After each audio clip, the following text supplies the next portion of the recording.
chopping it up. It's the Rock Boss Bully, SiegelCapone. We back up in here another week. I'm feeling good.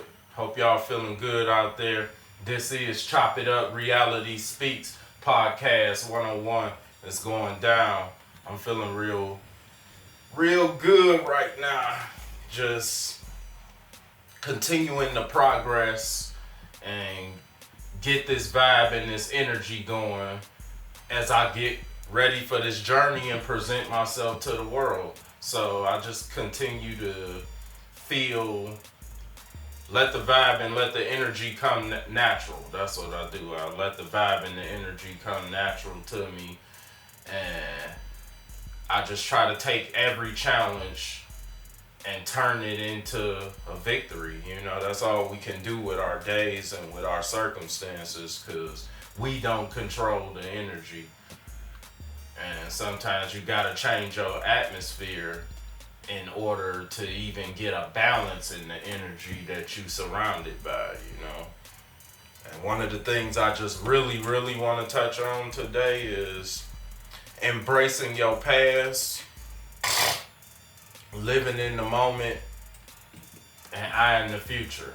You know, a lot of people, they afraid to really open up to the world. You can't trust people. People take your shortfalls and bad choices sometimes, and they continue to hold them over your head or turn them against you. So it's hard to embrace your past and say, hey, this part, even though it was fucked up and I don't feel too comfortable that I used to be like that or I thought like that, to just let it out in the world, because people so judgmental, especially in today's world. Everybody just judgmental of everything and feel like they gotta be the critic or put their opinion on everything, you know. So it's hard being open and honest with yourself first and foremost, and then with other people, you know. But we gotta embrace our past, because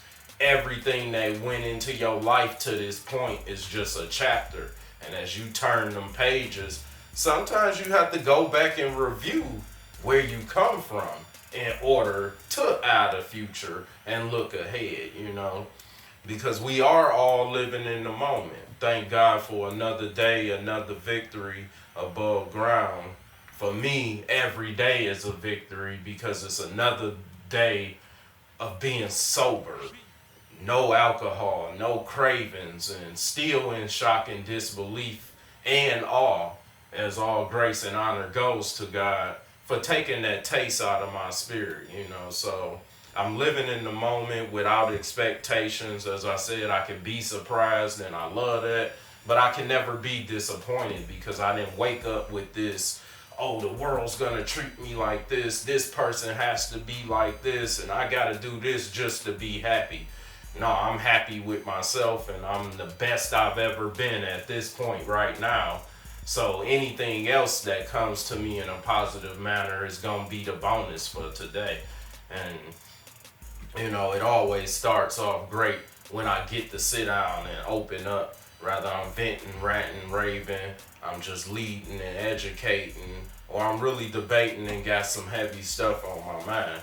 And today is definitely one of those days, you know.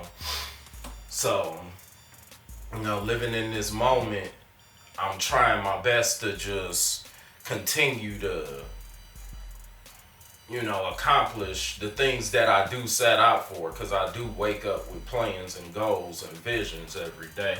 Shout out to the cast of Finesse. We pushing hard, you know, trying to continue to keep it going.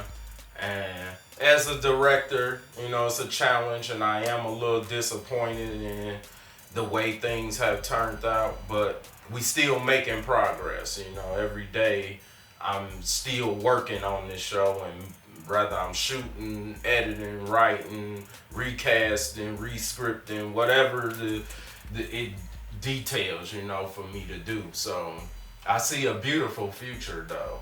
I see all my models with at least 10 million in their bank account in the next 5 years. I see my movies becoming classics. I see my music coming back to the forefront and people being able to relate to the stories that I'm telling and the things that I'm going through.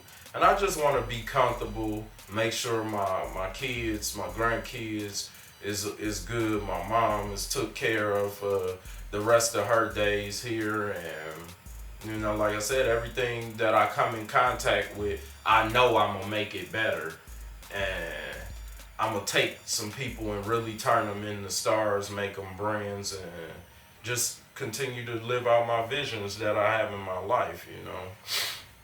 And it's just been so difficult though. These last 5, 6 years, like I said, has been some of my darkest moments in life. And I've really been tested emotionally and physically and mentally on a lot of different levels, you know. And like this week, really it started the past couple weeks, but going through this week of my cousin Chief's birthday, just thinking about his life, seeing Facebook memories and people talking about him.